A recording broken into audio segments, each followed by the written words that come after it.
thing about the talk today, which was on orchard systems for the future, was looking at what I believe we should be focusing on and what I believe would be the ideal orchard system that we should be planting and establishing now.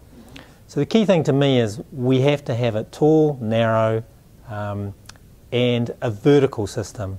Now, there's a reasonable amount of growers out there who are planting V systems and really believe that that's the way to go because they are more light efficient, they have a higher crop load ability because they have more canopy volume within them.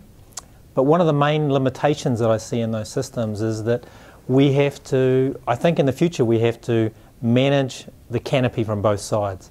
In a V system it's very hard to manage the canopy on the inside in terms of summer pruning or thinning or even disease control. So with a vertical system we can manage it from both sides, mechanical pruning, thinning, harvesting from both sides. We can also look at spray penetration in a different way when we can access both sides of the canopy. So then that's a key thing in terms of getting to the point about a vertical system rather than a V system, even though it's probably got slightly less productive capacity. The other thing with a vertical system, and my analysis is showing that it's got less capital at establishment. So therefore you're not going into debt to such a great degree, and therefore the lower yield potential still means the return that you receive, the internal rate of return, the financial return is actually quite similar. So why not choose a simpler, more straightforward system? And that's my argument. And there's definitely barriers because a lot of people just love what they know. So businesses are set up with a structure and a development of their team and their personnel and their whole structural system, which is around a particular orchard system. Yeah, I think it's more about planting new orchards. It's very hard to do that within an existing framework, within an orchard block. So if it's a new orchard, an integral plant, another 50 acres, another 100-acre entity, then they can start afresh. But if you can't really do that within an existing block or within an existing orchard, it's very difficult to come up with a totally different approach.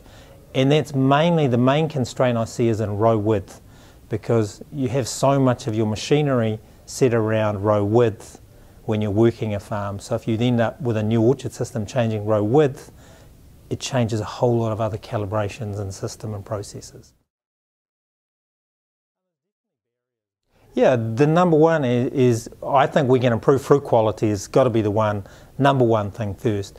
It's got better light texture within the canopy. We can have higher fruit quality, therefore we can get a better margin. We can then deal with all our other issues more cost effectively. We have the ability, we have to find ways that we can actually pay our staff more, not actually make them more efficient, but we have to have some systems that are more profitable because our wage rates are just going to continue to go up. It's not about efficiency, it's about the ability to pay people more, the grower, the consultant, and the orchard worker. Yeah, I think the studies that I've done in terms of labour efficiency, when we come from a more complex tree to a simpler tree, just in terms of running the same picking crew through the orchard, we're getting efficiencies up to 25%. The fruit's easier to access, it's easier to manage, and all that sort of thing through the harvesting gang. But we're also future-proofed.